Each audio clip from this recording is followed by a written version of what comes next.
Hello guys, তোমরা সবাই কেমন আছো? আশা করি ভালো আছো। আমি কিন্তু ভালো নেই, গলা টলা বসে গেছে। আমাদের সবার ঠান্ডা কাশি, ঠিক আছে, সর্দি জ্বর হয়েছে। আর আমাদের এখানে বৃষ্টি হচ্ছে, তো তার কারণে এই সমস্ত হয়েছে। তো চলো আজকে আমি কি কি রান্না করছি তোমাদের সাথে শেয়ার করি। তো এই দেখো, প্রথমেই দেখো আমি যে আলু কেটে রেখেছি, আর এখানে পনির আছে রুটি দিয়ে খাওয়ার জন্য। আর এই পনির তরকারির মধ্যে এই টমেটো কেটে রেখেছি, টমেটোগুলো দেবো।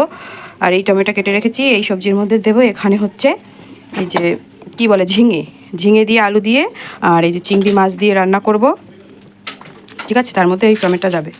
তো আমি এদিকে কড়াই বসিয়ে দিয়েছি, আর আমার ভাত রান্না হয়ে গেছে। আর একটা জিনিস দেখাচ্ছি, এখানে হচ্ছে এই যে চিংড়ি মাছের মাথা, এগুলো দিয়ে বড়া রান্না করব এখন। তো চলো রান্নাবান্না করি, আর কেমন হয়েছে তরকারিগুলো সেগুলো তোমাদের সাথে শেয়ার করব। তো রাখছি। গাইজ, একটা কাণ্ড ঘটে গেছে, সেটা হচ্ছে আজকে কি বলবো, আমি এই কড়াইটা ধুতে গেছিলাম একটু বাথরুমে। তো দেখো এই চিংড়ি মাছ আমি রেখে দিয়েছিলাম না, তোমরা দেখতে পারবে একটু আগে যে চিংড়ি মাছগুলো দেখছিলে এক বাটি, ওগুলো না সব খেয়ে নিয়েছি বিড়ালে। তো এখন আমি আবার সেই চিংড়ি মাছ এই যে ভিজিয়ে আবার এইটুকুখানুক, দেখো এখানে 4-5টা আমার তেন আছে বড় বড় গলদা চিংড়ি, তো পিস পিস করে রেখে দিয়েছি এই যে এইগুলো দিয়ে। আর এই যে তারপরে কি করবো, আর চিংড়ি মাছ নেই, এদিকে আছে মাছের ডিম দিয়ে, তারপরে এই যে এই সবজিটা রান্না করব।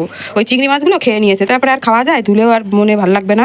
তারপরে আমার বর বললো যে ফেলে দিতে, তারপর ফেলে দিলাম, যেন আমার একটু ভালো লাগতেছে না। আর সেই চিংড়ি মাছের মাথা দিয়ে ভাবছি একটু বড়া করবো, বড়াও হয়নি। সে আর কি বলবো, ভাত দিয়ে খেতে হবে, তারপরে ভাজা করলাম, সে কচুর ঘাটের মতন ভাজা করে তারপরে খাবো, আর কি করব। তো চলো রান্নাটা করি, ভালো লাগছে না কিছুই।